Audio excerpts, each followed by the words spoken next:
अगर मैं कनाडा हूँ तो मुझे यहाँ क्या मिलेगा। आज की इस वीडियो में मैं आपको कनाडा की कुछ अहम बातें बताऊंगा जो आपके लिए कनाडा मूव करने से पहले जानना बहुत ज़रूरी है। अगर आप पाकिस्तान, इंडिया, नेपाल, बांग्लादेश, श्रीलंका वहाँ से आ रहे हैं या मिडल ईस्ट की किसी कंट्री से आ रहे हैं, दुबई, कतर, सऊदी अरेबिया से, तो आपके जहन में कनाडा को लेकर कुछ सवाल होते हैं। कनाडा आखिर कैसा मुल्क है, कनाडा में जिंदगी कैसी होती है, यहाँ कौन कौन से सूबे हैं, किस जगह पर ज्यादा मौके हैं। तो आज की वीडियो आपके लिए है। आज मैं आपको कनाडा एक ऐसे शख्स की नजर से दिखाऊंगा जो पहली बार कनाडा आने के बारे में सोच रहा है। मैं आपको बताऊंगा कनाडा के 10 सूबों के बारे में और 3 टेरिटरीज के बारे में। जी हाँ, कनाडा में टोटल 11 इलाके होते हैं जिसमें 10 सूबे हैं और 3 टेरिटरीज है। कनाडा रकबे के लिहाज से दुनिया का दूसरा बड़ा मुल्क है। ये मुल्क इतना बड़ा है कि कनाडा के एक कोने से दूसरे कोने तक जाने के लिए आपको कई दिन का सफर करना पड़ता है, लेकिन इसके मुकाबले में इसकी पॉपुलेशन बहुत कम है। इसलिए जहाँ यहाँ पर बड़े बड़े शहर, जदीद शहर है, साथ में छोटे छोटे गांव और टाउन्स भी है, तो कहीं वसी खुले इलाके हैं, कहीं जंगलात, झीलें और पहाड़ है जहाँ पर कोई नहीं रहता, जहाँ कभी कोई नहीं गया, जहाँ पर इंसान ने अभी तक अपना फर्स्ट स्टेप भी नहीं रखा, अपना कदम भी नहीं रखा। अगर आप कनाडा आने का सोच रहे हैं तो कनाडा की ज्योग्राफी को पहले समझ लें। कनाडा में टोटल 10 प्रोविंस हैं, 10 सूबे हैं और 3 टेरिटरीज है। सबसे पहले बात करते हैं कनाडा के प्रोविंस ओंटारियो की। ये कनाडा का आबादी के हवाले से सबसे बड़ा प्रोविंस है और ज्यादातर जो इमिग्रेंट आते हैं हमारी कंट्री से वो ओंटारियो में ही आकर स्टे करते हैं। तो कनाडा में आपको सबसे ज्यादा पाकिस्तानी, इंडियन, बांग्लादेशी, नेपाली, फिलिपिनोज या मिडल ईस्ट से आए लोग सबसे ज्यादा आपको ओंटारियो प्रोविंस में ही मिलते हैं। इसकी एक वजह ये भी है कि यहाँ पर इंटरनेशनल एयरपोर्ट है, तो लोग जैसे एयरपोर्ट से उतरते हैं, बाहर जाते हैं, तो ओंटारियो में ही कहीं ना कहीं कोई घर किराए पर लेकर वहीं से अपनी लाइफ का आगाज शुरू कर देते हैं। लेकिन इसी आबादी के बढ़ते रुझान की वजह से ओंटारियो में कॉस्ट ऑफ लिविंग भी बाकी जगहों से थोड़ी सी ज्यादा होती है। यहाँ पर किराए थोड़े ज्यादा होते हैं, फूड थोड़ी सी महंगी होती है। तो जो लोग आपको कनाडा के बारे में नेगेटिव बातें बता रहे होते हैं कि कनाडा बहुत महंगा हो गया है, उनमें से तकरीबन सारे लोग ही ओंटारियो से होते हैं। इसलिए अगर आप कनाडा आते वक्त ओंटारियो में रुकने का सोच रहे हैं, टोरंटो जैसे शहर में रुकने का सोच रहे हैं, तो कॉस्ट आपके लिए एक बहुत बड़ा फैक्टर और हर्डल हो सकती है। आपको कॉस्ट को वाइजली मैनेज करना होगा और कॉस्ट में आपका रेंट, फूड सब कुछ आ जाता है। दूसरे नंबर पर प्रोविंस है ब्रिटिश कोलंबिया। ब्रिटिश कोलंबिया में पहाड़, समंदर और कुदरती मनाजिर बहुत ज्यादा है। इसका कैपिटल सिटी है वैनकूवर। ये पहाड़ों और समंदर के बीच में है और बहुत ही खूबसूरत जगह है। यहाँ पर ज्यादातर लोग हाइकिंग और स्कीइंग के लिए जाते हैं और यहाँ पर भी कॉस्ट ऑफ लिविंग बाकी कनाडा की निस्बत थोड़ी सी हाई होती है। तीसरा प्रोविंस है एल्बर्टा। एल्बर्टा के 2 सिटी बहुत ही मशहूर है, एक कैलगरी और दूसरा एडमंटन। कैलगरी का जिक्र तो मूवीज में भी आता रहता है। एल्बर्टा की जो सबसे बड़ी फाइनेंशियल इंडस्ट्री है वो है इसकी एनर्जी सेक्टर। यहाँ से बिजली अमेरिका को एक्सपोर्ट होती है और जो आप अक्सर कनाडा की ब्यूटी की वीडियोस देखते हो वो बांफ और जैस्पर की होती है और ये दोनों इलाके इसी एल्बर्टा में है। तो यहाँ पर टूरिस्ट भी बहुत ज्यादा जाते हैं और यहाँ पर एक माउंटेन का सिलसिला भी है, उसे रॉकी माउंटेन कहते हैं। वो भी एक बहुत बड़ी टूरिस्ट प्लेस है और वहाँ पर लोग आउटडोर एक्टिविटीज करने के लिए जाते हैं। चौथा जो कनाडा का प्रोविंस है वो है क्वेबेक। क्वेबेक के बारे में एक बात आप अच्छी तरह जान ले कि अगर आप क्वेबेक में रहना चाहते हैं तो आपको फ्रेंच आनी चाहिए, क्योंकि यहाँ के 99% लोग फ्रेंच ही बोलते हैं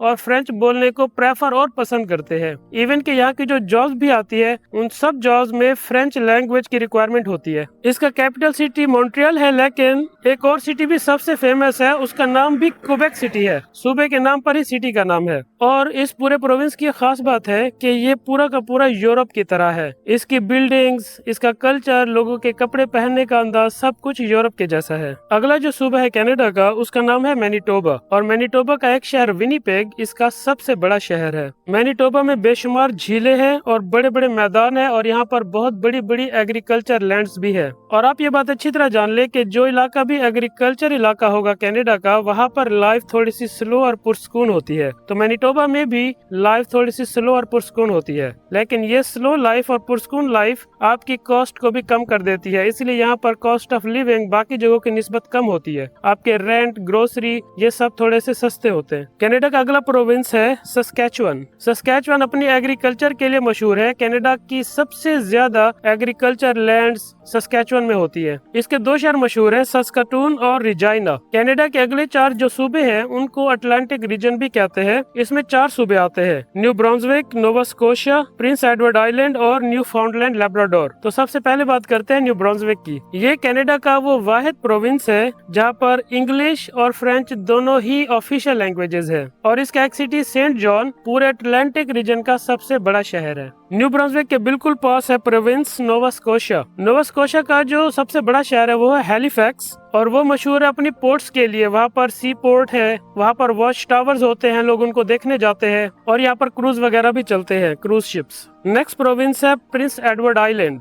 ये कनाडा का सबसे छोटा प्रोविंस है। इसमें बहुत से बीचेस हैं और देहाती माहौल होता है इसमें। अगर आप छोटी कम्युनिटी को पसंद करते हैं, देहात टाइप, तो ये प्रोविंस आपकी चॉइस हो सकता है। लास्ट प्रोविंस है न्यू फाउंडलैंड एंड लैब्राडोर। कनाडा के सबसे ईस्ट में, मशरक में जो आखिरी सूबा है वो यही है। इसमें समंदर है, साहिल है और बाकी सारे कनाडा की तरह ये भी बहुत खूबसूरत है। अब मैं आपको बताता हूँ कनाडा की 3 टेरिटरीज के बारे में। इनके नाम है नूनावुट, यूकोन और नॉर्थ वेस्ट टेरिटरीज।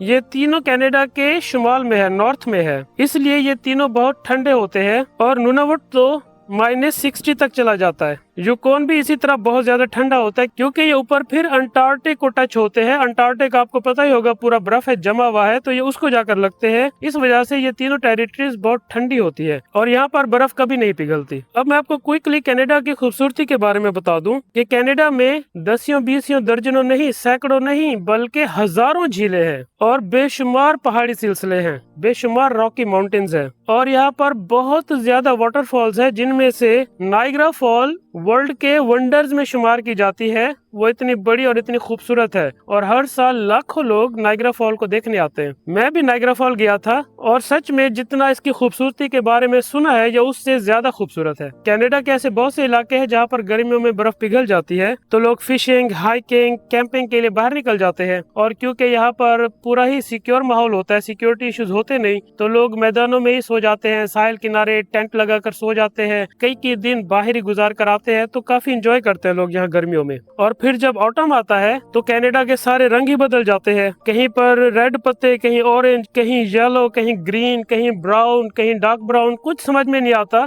सारा कनाडा ही कलरफुल हो जाता है, आंखों को यकीन नहीं आता, ऐसा कलरफुल हो जाता है। और जब यहाँ सर्दी आती है, विंटर आती है, तो यहाँ पर पूरे कनाडा में स्नो पड़ जाती है, तो फिर लोग स्नो वाली एक्टिविटीज करते हैं, स्कीइंग करते हैं, माउंटेन्स पर जाते हैं, स्केटिंग करते हैं, आउटडोर एक्टिविटीज बर्फ वाली, स्नोमैन बनाते हैं, ओलाफ बनाते हैं, बर्फ में खेलने वाली एक्टिविटीज करते हैं, स्नो बॉल करके एक दूसरे को मारते हैं। तो हर तरह वही चीजें चल रही होती है, बच्चे एंजॉय कर रहे होते हैं। और अब मैं आपको क्विकली बताता हूँ कनाडा में दी जाने वाली सहूलियात के बारे में। कनाडा में एजुकेशन फ्री होती है, मेडिकल फ्री होता है, आपको रेंट में सपोर्ट दी जाती है, आपको ग्रोसरी में सपोर्ट दी जाती है, आपको ट्रांसपोर्टेशन में सपोर्ट दी जाती है और आपको जॉब सर्च करने में और जॉब को कंटिन्यू करने में भी सपोर्ट की जाती है। आपने सुना होगा कि कनाडा में टैक्सेशन होती है, लेकिन ये टैक्सेशन हार्मफुल नहीं है, ये फिर हमारे ही फायदे के लिए इस्तेमाल होती है। यहाँ पर टैक्स का पैसा खाया नहीं जाता, बल्कि पूरा का पूरा पब्लिक पर वापस लगाया जाता है। और आखिर में सबसे जरूरी बात, कनाडा के जितने भी प्रोविंसेस हैं और जितनी भी टेरिटरीज है, इन सब में जॉब मार्केट एक जैसी नहीं होती। इन सब में कौन कौन सी जॉब अवेलेबल होगी आपके लिए एक जैसी नहीं होती। जो इलाके सारा साल बर्फ में रहते हैं वहाँ पर आपको एग्रीकल्चर की जॉब नहीं मिलती, जहाँ पर अच्छी गर्मी आती है वहाँ पर आपको बर्फ से रिलेटेड जॉब्स नहीं मिलती। तो इसलिए जब आप कनाडा मूव करोगे और अगर आप बिना जॉब के आ रहे हो किसी भी इमिग्रेशन प्रोग्राम के थ्रू, तो आपको ये वाइजली डिसाइड करना है कि आप कनाडा में कहाँ रहोगे जहाँ पर आपको आपके प्रोफेशन के मुताबिक जॉब मिले। इसके अलावा जब आप कनाडा में जॉब्स अप्लाई करते हो तब भी आपको ये देख लेना चाहिए कि किस प्रोविंस में आपके प्रोफेशन की जॉब्स हैं, ताकि आप सारा फोकस उसी तरफ रखो। क्योंकि कनाडा इतना ज्यादा बड़ा है कि यहाँ पर प्रोविंस टू प्रोविंस जॉब की प्रायोरिटी बदल जाती है। किसी प्रोविंस में हेल्थ केयर की जरूरत होती है तो किसी प्रोविंस में टेक्निकल लोगों की जरूरत होती है, कहीं पर लेबर की जरूरत होती है, कहीं पर फार्म वर्कर की जरूरत होती है। तो ये प्रायोरिटीज हर प्रोविंस की डिफरेंट होती है। तो आपने इस बात को अपने ध्यान में रखना है कि पूरा कनाडा एक जैसा नहीं है। आई होप आपको इस वीडियो से ये अंदाजा हो गया होगा डिसाइड करने में कि कनाडा आपको सूट करेगा या नहीं करेगा। वैसे ये मेरी पर्सनल ओपिनियन है, पर्सनल राय है कि आप सबको कनाडा सूट करेगा। क्योंकि अगर आप कनाडा के किसी ऐसे प्रोविंस में भी आ जाओ جو انیشلی آپ کو سوٹ نہیں کر رہا تب بھی آپ کہیں اور موو کر سکتے ہیں اور اپنی جگہ بنا سکتے ہو. اور ان فیوچر بھی میں آپ کو کینیڈا کے بارے میں انفارمیٹیو ویڈیوز دیتا رہوں گا تاکہ آپ کا مائنڈ کینیڈا کے بارے میں کلیئر ہو جائے. آئی ہوپ آپ کو یہ ویڈیو اچھی لگی ہوگی, انفارمیٹیو لگی ہوگی. کائنڈلی ویڈیو کو لائک اور چینل کو سبسکرائب کر لیں تاکہ اسی طرح کی انفارمیٹیو ویڈیوز کی نوٹیفیکیشن آپ کو ان فیوچر آن ٹائم ملتی رہے. ویڈیو کو اینڈ تک دیکھنے کا اور لائک کرنے کا بہت شکریہ.